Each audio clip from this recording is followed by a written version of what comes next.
Start your sublight engines. It's time for RuPaul's Pod Race, a queer Star Wars podcast.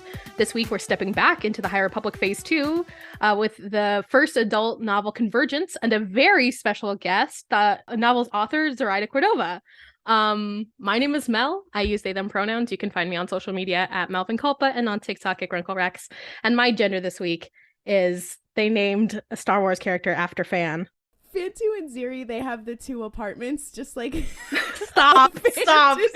No, they don't, first of all. No, they don't. Second of all. Okay, I'm gonna go. My name is Ollie. I use any pronouns. You can find me on social media at Ollie Fresh. It's Fresh with a PH. And my gender this week is Axel Greylark Cringe Compilation. I feel like if you took all of the moments that he does something cringy in this book, you could have like your own, a different book. And I love that for him. They should do it with the audiobook with the Vine boom sound in between. You know what I mean?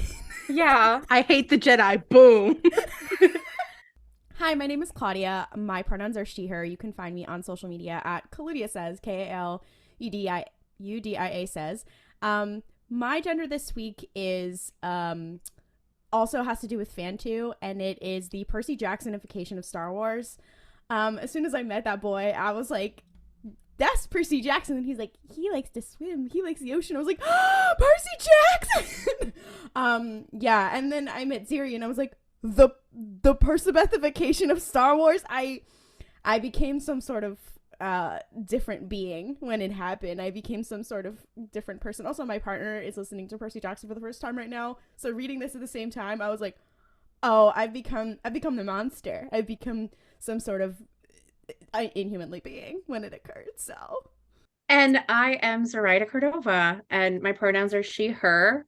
And this week, my pronouns is actually Quinn, the little robot droid, Axel Greylark's droid, who knows better, but is also an enabler.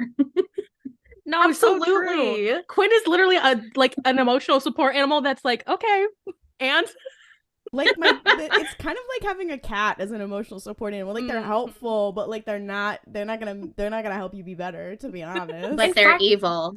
Yeah, they're making you worse.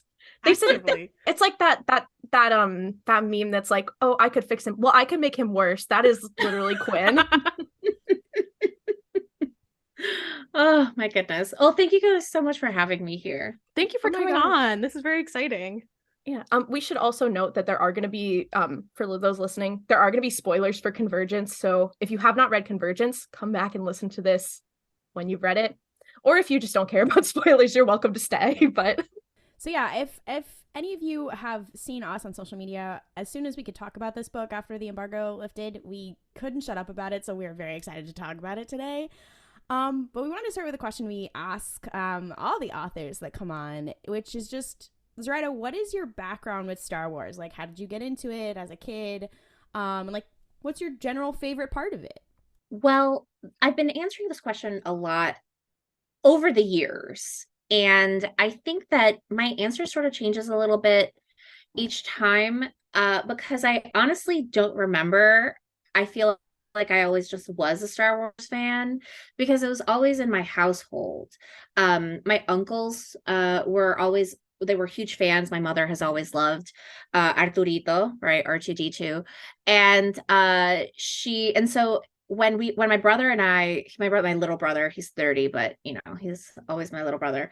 When we were kids, we would watch the movies all the time, like on repeat. And I had a teacher who gave me, when they remastered the original trilogy, I was such a good student that he gave me like the remastered VHSs for Christmas one year, or as like a graduation, or not a graduation present, because I was 17 by then, but like, and that just sort of like, people just gave us Star Wars stuff, and so it was just part of like my origin story. I love two things. I love The Little Mermaid and I love Star Wars.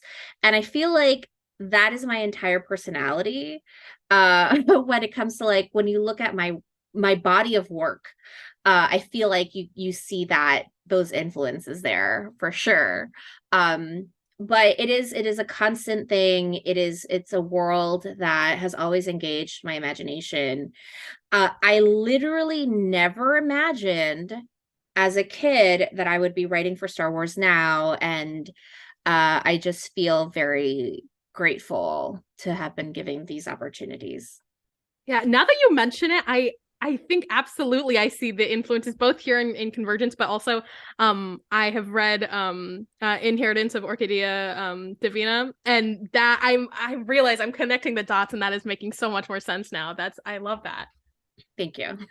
When you were saying the piece about like I don't know how I got into it, yeah, I was like I was very similar, except my family, none of them like Star Wars. I legitimately don't know how it permeated into my home. So thank you for the validation there, because there's all these people who are like, oh yeah, I remember seeing the movies in the theater, my dad showing it to me or whatever, and I'm like, I literally don't know. So validation, thank you.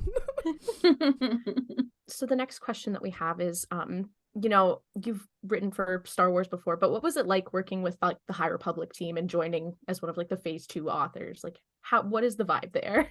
Not surprising is not the right word, but it was very exciting to be able to join the High Republic initiative. I've been watching, of course, I'm you know, so many of them, they're all my buds now. But I've known Daniel and Klaudia for so long that it's just been great jumping in there and seeing the storylines that they had created. And so it's sort of like the scaffolding has been there for the different phases. And so coming into Phase 2, it was learning new characters, new situations, new villains, new heroes. And so for me, my job was when I got the email to the offer to join, it was like, well, where do I fit in? What is the story that I want to tell within Phase 2, within this new world where we have, you know, a war going on, and you know, the path of the open hand, this mysterious cult. And so I started looking at the tropes that I love, and when I say tropes, I mean just like the genre conventions of fantasy and science fiction. And so what are the storylines that I love? What do I love about Star Wars in general? And so I use all of that to put together a pitch and an outline and get it approved. So that was incredible. Like after I sent in that outline, I was like, they're gonna hate it. Oh no. But I do that for every single project that isn't even Star Wars. So it's just part of my process, the freaking out after I'm like, I'm genius. I suck. This is great. It's a roller coaster. It's a lot. But yeah, you said that there were specific themes that like you think about in fantasy and sci-fi, but also like within Star Wars itself. That was kind of a question that we were going to ask, was like, is there anything specific in Star Wars, whether that is a theme or like a specific like storyline or something like that you think inspired you, or that you were thinking about, like you put in that outline? And was there anything like, you know, were there any pieces of fantasy or sci-fi that also like inspired you there, or were there just like general ideas that you wanted to make sure you included? I think it was general ideas, but as soon as I saw, oh, we have a war between these two planets, I was like, wedding. No, and we love it. I think that was like what is really nice is like this felt very Star Wars, but also didn't feel like I'm hesitant to say like, oh well, it was one of the same old tropes that they always use for whatever, because I think that that's a silly thing to say, but I think it was really, really refreshing seeing this kind of story being told and given the grace that it deserved, because I think it'd be really easy to do like a love story like this and have it be very like half-baked, but this felt like it was made with such love and such a dedication to these characters, but also to preserving the world. So I think that is just really neat. Yeah, and so I kept asking myself, like, well, what makes people stop fighting, right? And also, why do we fight in general? And I cannot answer. That is an existential question that people have tried to answer for centuries. But it is trying to figure out why Aram and Arano are fighting, and Soraya just came to this conclusion as like, this is a cycle. This is a cycle. Why did Romeo and Juliet's families fight? Right? We don't know. They just always have. And so it's a battle. It's a war until somebody decides to stop, or until your young heirs die, right? By a double suicide. And I didn't want to go that route, because for me, the most important part of writing fantasy and science fiction is the idea of hope. And I think that's why we go back to Star Wars so much. And so it once I sort of had the framework, the wedding is the conceit, it's the framework of having a timeline, having something to drive toward. And so once I had that, I was like, okay, well, who are my characters? And who, Fantu, Ziri, and Axel I created like those for the outline specifically. Gella had been already in the world. And so I was like, I like her. She's described as not surly, but sort of. She's like, a Jedi who like tells it like it is, and is very blunt. And so I felt like I love when opposites have to work together, and that creates a lot of fun tension and just genuine shenanigans. Yeah, I feel like in this book specifically, the like dynamics between the characters are just so fun, and like I don't even know how to describe it. Like, it's so exciting to see these characters, especially in like a Star Wars setting where it's like, of course, like you have like Han and Leia who are like the kind of like opposites, like, princess and smuggler, but to have such juxtaposed characters it was so good. Yeah, I know Mel and I we live together. We have spent so many nights being like, oh my gosh, I wonder what kind of conversations they were having on that cruiser. Like, what kind were they playing Never Have I Ever? What were they doing? What were they getting up to? We talk about that all the time because their dynamics are just so good. They were playing Criff Never Honeymoon Decapitate. Stop. They were.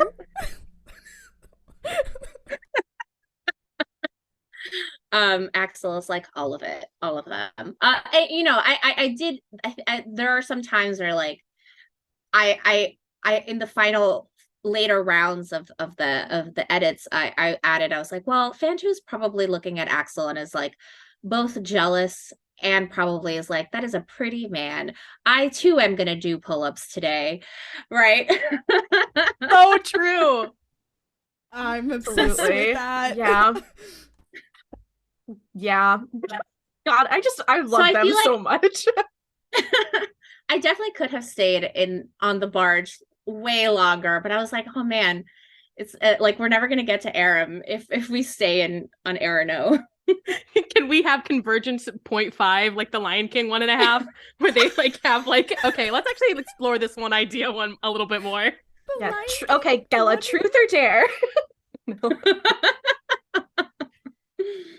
No, because the problem is that Gella is saying truth every time, and Axel would be dare every time, and that is what I'm talking about. That is a good dynamic.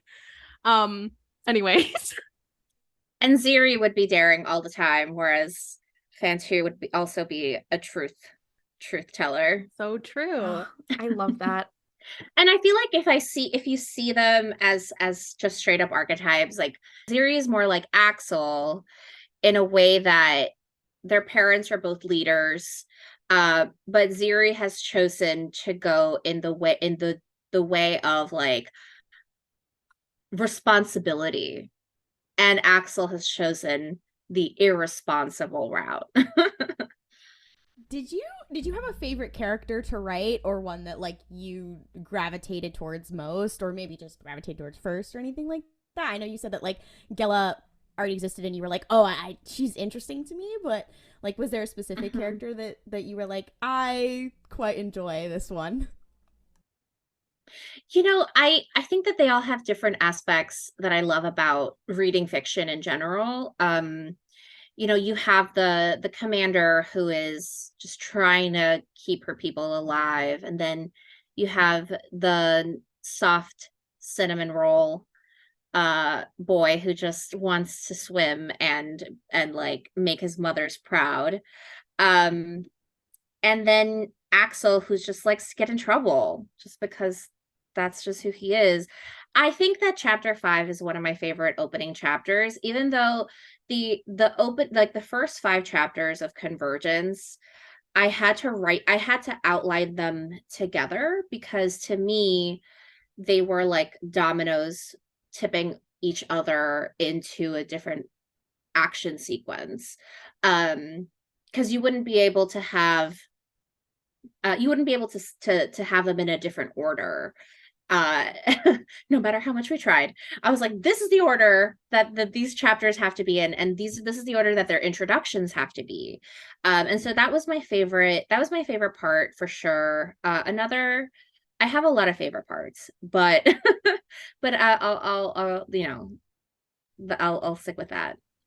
I think that something that is really funny about the order of that, not necessarily funny, that's not the right word, but something that I really like is how it juxtaposes like all of this like strife, this intergalactic strife that's happening, and then Axel being like, haha, I'm in severe credit card debt. Like I was not, honestly, I owe somebody money. Yeah, he's like, something's not right here. Wow, I'm sure I'm happy that I'm not in the middle of a war right now.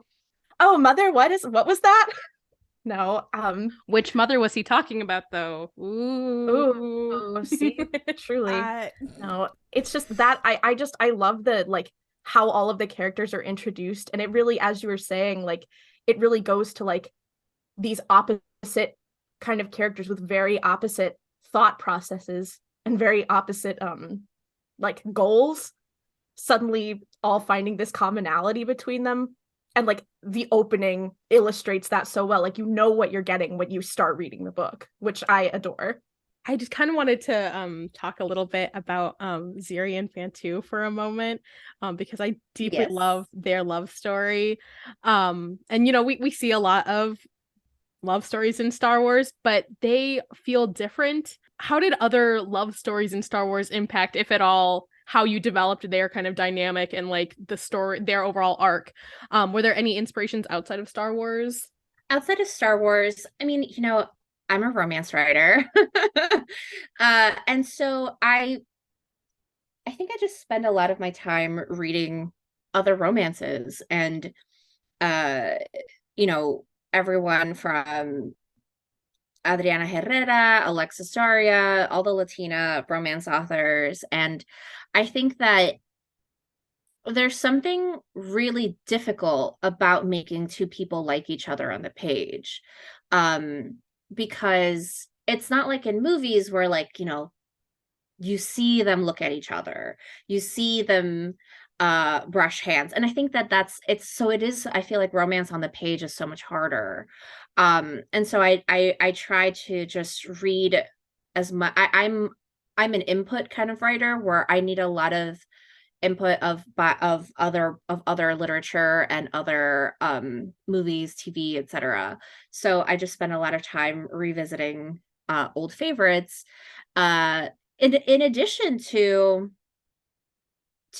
Star Wars, and just feeling like, as a reader and as a viewer, what makes me upset. And the thing that makes me upset is when we don't fully see the connection on the page. And I think that like that's done by really small moments, you know, and I just wanted to make sure that was on the page for Fantu and Ziri. But I am the kind of writer, this kind of Star Wars writer, where I feel like my first inspiration is always going to be original Star Wars itself, because I know some people like less romance, but I'm always like, let's have more of it. So when I watched Rebels, I was like, but I want to see Kanan and Hera have more time together. Right. No, once again, I'm on an advocate for Rebels is the best the best visual Star Wars media, so I can't express how happy I am to hear you talk about them. And they are the best love story. Like Kanan and Hera, I mean, other than like Thrawn and Eli, obviously. No, but But like Kanan and Hera, like they are the best love story. Like everybody agrees. Even people who don't like Rebels, they're like, yeah, they're it right there. And they're like the ones who like you watch it and like you're like, wait, they weren't married the whole time? I didn't know. I thought they were. So the way you captured that same feeling where you were like, there's something with these two the whole time. Okay. Anyways. I don't know how to put this into words other than like reading this book. I felt like I was watching the hand touch scene from Pride and Prejudice 2005 like over and over again of like, first of all, Axel Grey, like, you are not slick. The touching of his chest, like, oh my gosh, like some type of like like maiden. But also just like Ziri and Fan 2 having like this kind of like, oh, like, no, we have to get married. Oh no, we have to get married for peace. Oh no. It's like so good. No, I think about that scene all the time where they're sparring and Gella walks in and it's just like, hey guys. Like, yeah, anyway, and they're like, this was kind of like an A-B conversation. It's great to have you though. Like, I think about that all the time because it's like, oh, their chemistry was not just because of the decision that they had to make. They had that before, and I love that for them. So true. Speaking of the two heirs to Irem and Arano, what was the process for fleshing out the lore and world building for Irem and Arano? Did you work with Claudia Gray and the other High Republic authors to ensure things were cohesive? Was there a plan all along? I think that there was one note where I knew that one had to be a desert-ish planet and one had to be an ocean planet because I looked at the phase I went through the material for phase 1. I read it's Into the Shadows, right? Claudia's book. Into the Dark, yeah. Into the Dark, Out of the Shadows. And so I read that book, and that book, mostly takes place on the flashbacks on the little moon on Aerie, or the Timekeeper moon, depending on where you are. And after that, I just sort of went. I had the free range to do it on my own to figure out like, okay, what does it mean to live on an arid planet? And I get it. People are like, do you like Dune? No. Sorry. It's not Dune. Dune is not my inspiration. Sorry, so guys. True. My inspiration was sort of the high deserts of the Southwest and that those canyons in Tucson, like the Grand Canyon, right? And so it is like, it's hot, it's dry, there's a lot of dust in the air, but it's not like Tatooine sand, right? And so what does it mean to live in this kind of planet where like you're battling the planet in addition to battling your neighbor across this corridor of space? And for Aram, for part of the year when I was developing the story, I was in Puerto Rico because that's where my family has an apartment. And we're not Puerto Rican, but my family has lived. My uncle has lived there for decades, and so they let me borrow their apartment. My uncles let me borrow their apartment so I could write. And so the blue waters of the Caribbean really inspired Aram. And so that's sort of where I went as far as inspiration. And then I looked at monarchy structures. There were some things that were already set in stone from phase 1. And then I could just keep developing their mythology, right? Like what kind of sea monsters are in Aram? One thing that Lydia Kang and I both did is I don't know why I got caught up with like the scorpion idea. And when Lydia and I were having dinner at a festival, we bumped into each other at a festival in Savannah. I forgot where I think it was in Savannah. We had dinner and we were talking about our books, and I was like, I want to do this. I want this like animal symbol. And she found this like real weird tendrils, and it's kind of fuzzy and it looks like a nightmare. And I was like, well, what if they both have, it's like that Galapagos theory, right? Like birds from, they'll have the same origin, but they look different in two different places. And so if the idea is that like Arum and Aruno at their cellular level, they are very similar, they each have their scorpions, right? And so that part Lydia and I created together. And everything else was just my favorite parts of world building, which is finding mythology, finding stories, because what do these people believe in? Everybody in the galaxy believes in a different version of the Force, and so what does that mean for these planets, especially now that they are faced with the Jedi? And so that was just really fun. Yeah, you saying this, I was just thinking so much about like how Arum and Irino are in this like tentative peace now, and then we know like back in phase 1, Retro, things are not looking good. So that just makes me so afraid. Sad, afraid of what's going to happen. But also that weirdly reminds me of like the original trilogy and the sequels, and just like how these kind of things like echo one another is so interesting. And I'm also kind of curious, to that extent, perhaps will things in this book have echoes in phase 3? Who is to say? I don't think you are legally to say, but I'm next. I'm just kidding. No. Who knows? Time will tell, right? That it will. Yeah, I think I love hearing you talk about like how they connect like through the phases. I know we're just like real quick, like, do you have a favorite part of phase 1 of the High Republic that you read? Just like little characters you like or anything like that? I think I've really, really loved, I love so many things about all the books, right? But I really loved when Elzar accidentally has sex and is like, oh no, I had sex. So true. It's so love that for him. He's like, oh, I may have fucked up, literally. I may have. Oh, this was not the and time.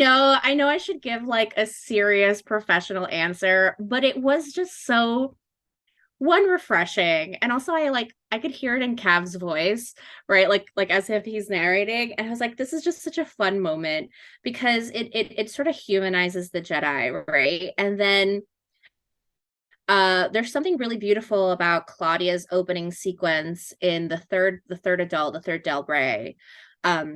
And I also just really love Reith Silas. He's my favorite character from phase 1. Because he's just such a noob. And I just want the best for him. So true. Yeah. It's funny you bring up Elzar, because the next question that I actually have is not about him, but I mentioned it in like when I was writing it. While we have like characters who are a little bit older, like in their like 30s-ish in phase 1, we don't get a lot of like characters who are of that age, like really doing a like trying to find their place in the world story, which is something that Gella really struggles with. Gella is like one of my favorite High Republic characters as of right now. I adore her.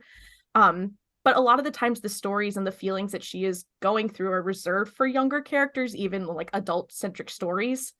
Like, where was the idea for her and like her internal struggle? Like, where did that kind of come from? What was it like to write that? I mean, I think that I'm 35, and sometimes, even though I'm an adult, I pay taxes, I have an LLC, and sometimes I still feel like, what the hell am I doing? Right? Like, am I doing everything right? And I feel like we imagine people as having one coming of age when you're a teenager. And I just feel like that's inherently false. I feel like every time we get a new job, we meet a new person that changes our life. Like, I feel like we're always coming of age in different ways. And instead of calling it a midlife crisis or a quarter life crisis, it's just the next level of growing up. And Gella has had an ideal of what it means to be a Jedi for so long, and she hasn't quite reached it, and she doesn't know why. And so instead of looking outwardly at other Jedi, out of all people, it's Axel Greylark who makes her realize like she needs to look inward, right? In a sense, I haven't reread the book since I turned it in and said goodbye to it. Since they pried it from my cold dead fingers.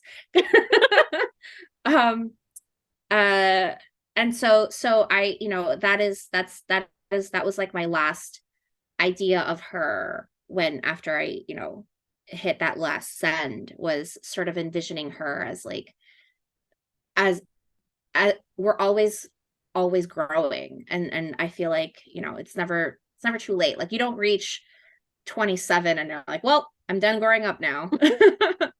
And how many lessons did Obi-Wan have to learn, even as an older Jedi, right?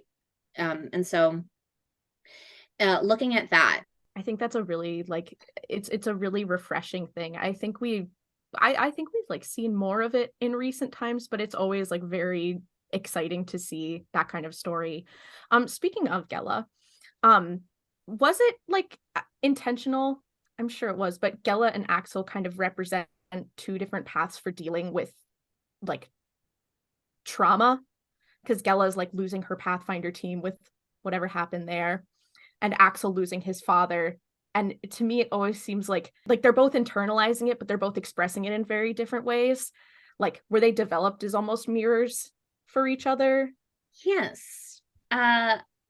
Yeah, they are supposed to be sort of mirrors of each other. Actually, Axel and Gella and Ziri and Fantu are sort of answers to the question that I posed to myself, is how do you make love work? How do you make peace stay? Right? And so one does it very well and one does not. And obviously there's so many things that go into it. Gella is a Jedi. She would not be who she is if she were no longer a Jedi, like if she left the Jedi Order, right? It's not an option for her. But she also can't deny the impact of meeting somebody who hates everything she is at first, or everything she stands for. It's not you, it's just the thing that you're part of, right? And so both of them, I hesitate to call them couples, but they're a set of twos. So yeah, so like the couples, they are foils of each other. It's the way that Padme and Anakin are foils to Obi-Wan and Satine, right? It's one is giving into your passion and desire, and one is giving into your idea of duty and choosing duty first. So yeah. Seeing these characters like learn over the course of the book, and like seeing them being in this forced proximity and having to confront their biases, especially Axel having to be like, no, I hate the Jedi, and then he's like, oh, my Jedi Knight. Like, I know that's not how he sang your it, hair. but I guess I'll just like braid your hair, and I'm writing your name in my soup in prison, in jail. Girl, yeah. He's so down bad, it's insane. Like, when I finished reading the book, my first thought was, oh my gosh, this is like top 3 down bad Star Wars characters. Like it's Anakin, it's Axel Greylark, and I'm trying to think who's the third one. Kanan Jarrus. No, but seeing them grow and seeing Gella gain this confidence from looking within, and Axel gaining this like almost respect from looking outwards, is just, it's so it like does something in my brain. I adore it. I feel like that comes from, like you said, that a lot of your inspiration comes from being like a romance writer, so like you understand that like good romance also comes from like when the people themselves develop because they are, because they meet each other. And I can so tell this, like, my partner's a literary agent. They're always talking about like books or whatever, and they have clients who are romance writers, whatever, and they talk about this constantly. And then I read this book and I was like, I already knew you were a romance writer, but I was like, see, that's why you get it. And that's why people who don't write romance, like they don't get it. Like they understand the human psychology better than anybody else. So that's why I was like, even if you weren't writing a romance, I was like, but you get it in here. So that's why I was like, even if they weren't a thing, I was like, irrevocably changed by meeting each other. Oh, I'm so obsessed. And it's even like not the even characters who aren't necessarily foils to one another in that like 1-2 sense. Like Ziri and Gella like learn from each other and grow from each other. Fantu and Axel, etc. Like any combination therein of those 4 people. And that is really cool and I don't know, exciting to see in Star Wars, where like we usually have like the one guy that we're really focusing in on, except for the sequels. You have Rey, but this is our one guy, and he's on a struggle bus. No, 4 people are all on a struggle bus right now, and it's called a barge. And it's called barge. A barge. It's very Rebels coded. If you looked at it. Who is the Zeb of the barge? we can't keep doing this. Sorry, I feel like every time we talk to an author, I have to bring up Zeb in some capacity. So true. Look, I love Zeb. He's, it is I did listen to like Zeb's rock song from the Rebels soundtrack in my soundtrack. Oh my gosh, I have like the Convergence soundtrack on my Spotify. And so like half of it is like songs from, they're kind of like spy songs, because I watched a lot. Oh, that was another thing I watched. I watched every single 007 from the Daniel Craig version, and I keep calling him James Bourne, Jason Bourne. James.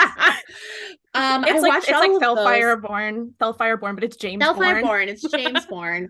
And so I watched a lot of action movies to sort of prep myself, because I know the beats of an action movie, but it was just sort of like to have I just like to see the sequences and just like, well, what intrigues me.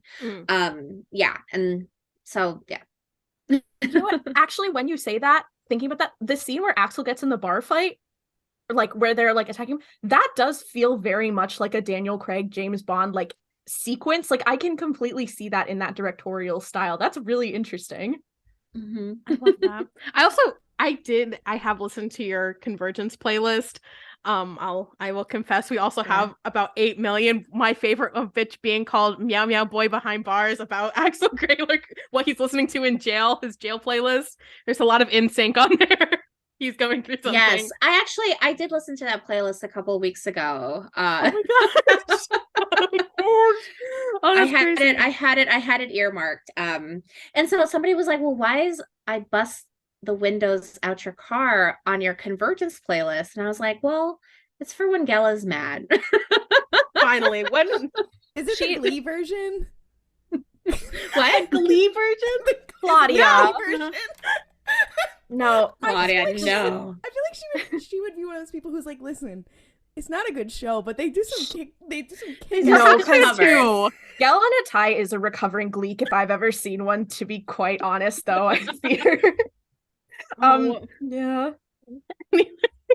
Oh my god. Moving on from who is a Gleek in Star Wars. In Convergence, definitely Fantu. Exactly. Thank you. 100%. Sorry. I'm sorry. I got really aggressive there. I'm sorry. In Convergence, the main point of view characters, save for Ziri, even though we are team brown Ziri here, were people of color. How did it feel, and what was the process of creating a diverse cast of characters like this? Did your own identity, if at all, come into writing these characters in this world? It's hard, because it's hard to answer that.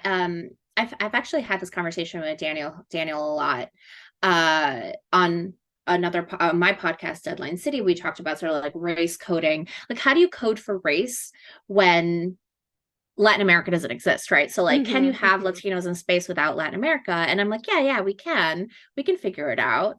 For me, it just sort of went into this idea of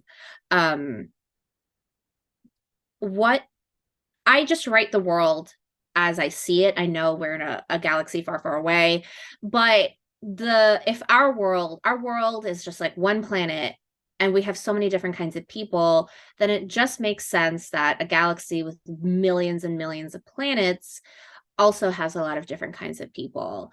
And so I sort of sketch terrible sketches. They're hideous. I sketch characters before I start writing in a notebook, and I actually have a notebook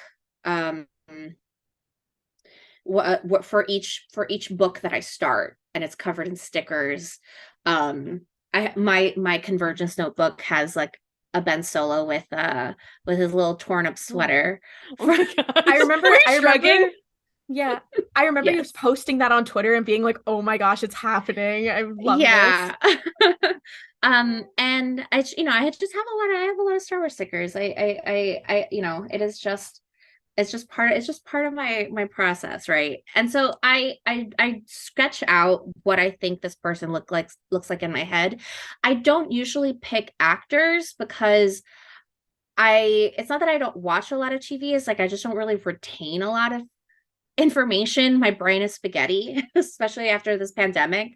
And so after I figure out, okay, this person looks this way, for something like Star Wars, I always make a point to say like Latina,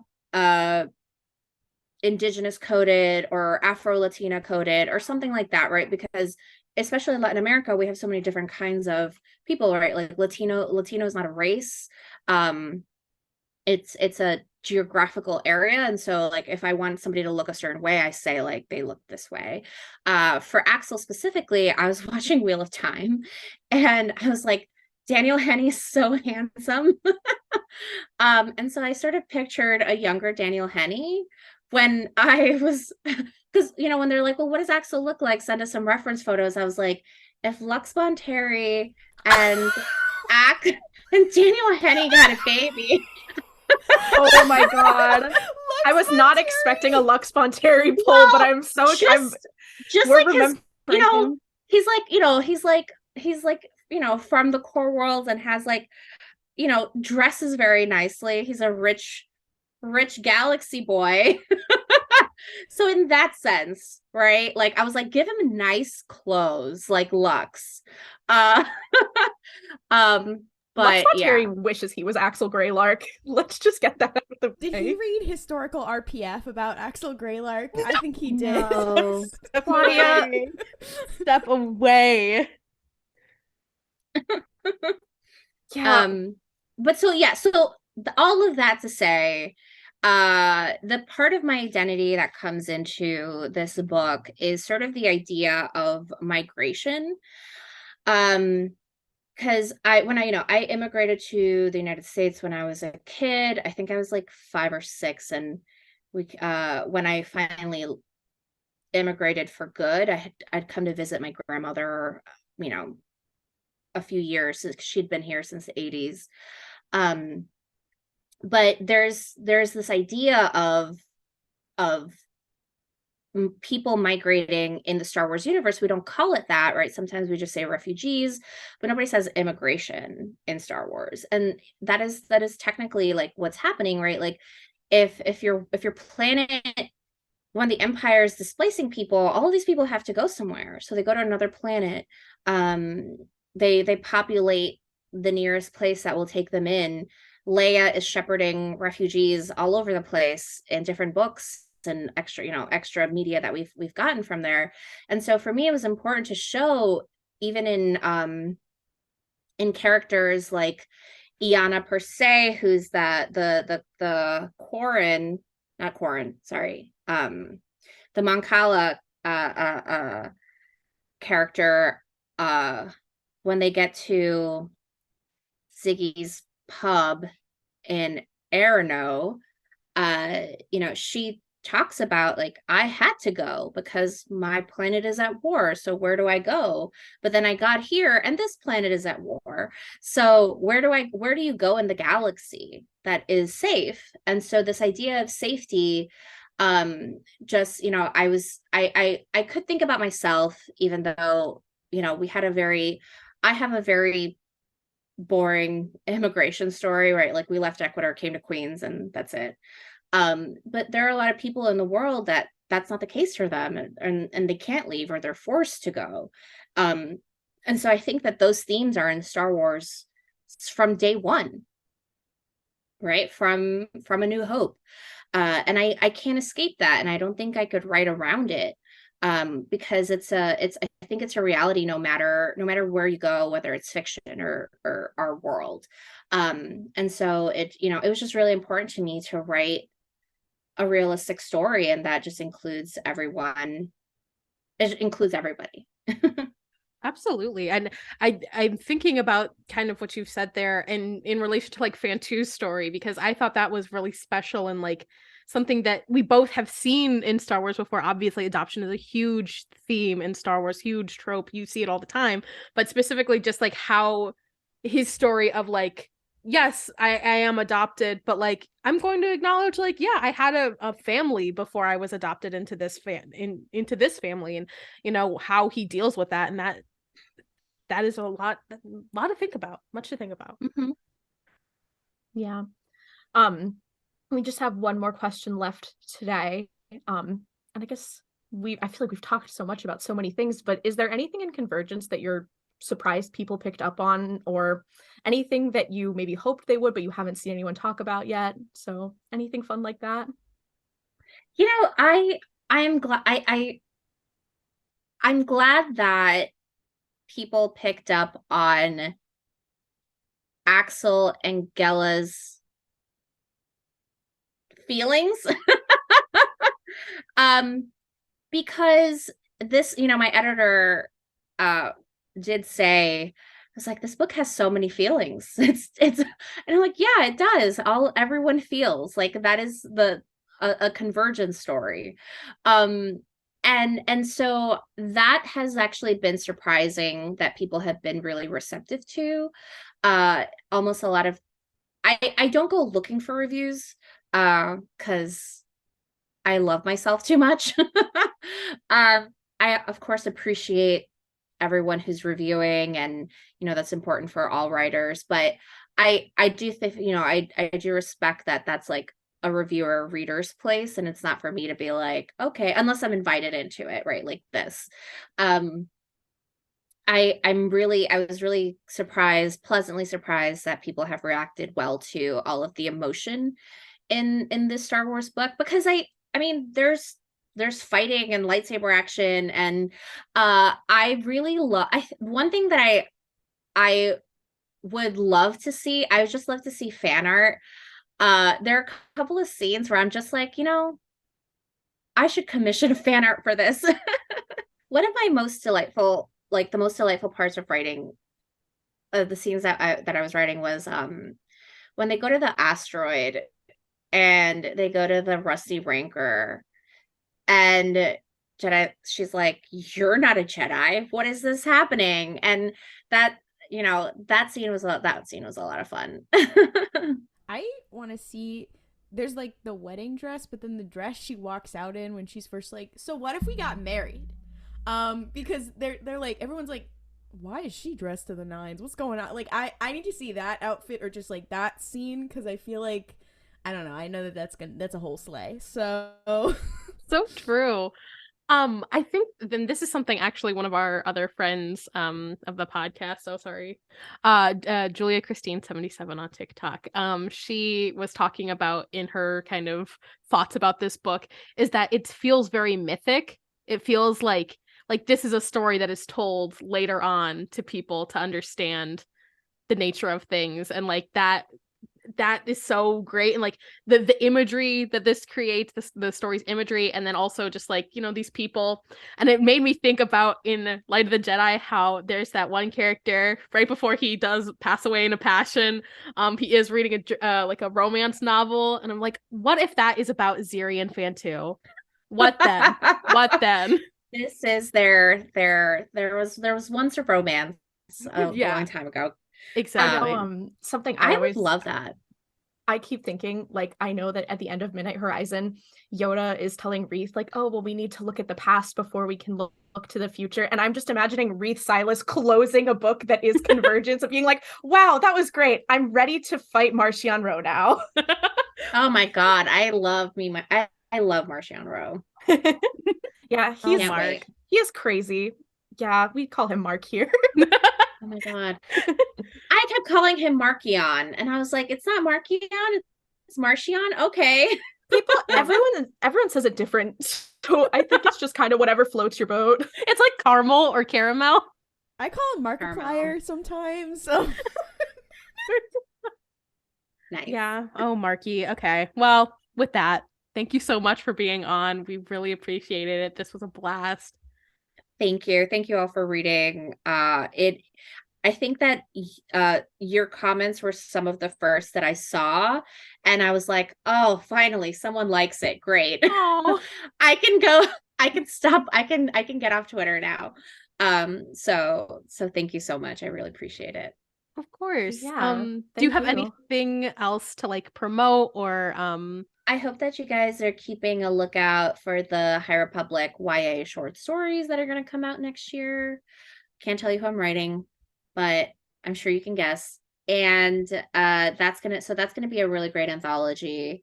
I have an adult romance coming out from Disney.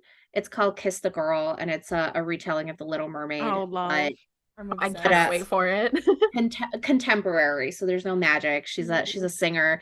It's actually just the Hannah Montana story. She takes off her wig and nobody can recognize her. But I'm actually working on that right now, working on the edits of that. So just on Twitter, I am the phrase Z like in Zorro, and on Instagram, I'm Zoraida Solo. Love. Well, thank you so much. Thank you so much for joining us this week for Rube Helps Pod Race. For updates, Star Wars news, our reactions to the High Republic Phase 2, and more cursed shit, follow us on social media at Rube Helps Pod Race on Twitter, Instagram, TikTok, and Tumblr. Want to ask us a question? Send us a question to our TikTok Q&A, Tumblr Ask Box, or email us at rubehelpspodrace@gmail.com. If you really love the show, please rate and review our show on Apple Podcasts, Podchaser, Spotify, or Overcast. And tell a friend who might be interested. It really helps the show. May the Force be with you, and don't griff it up.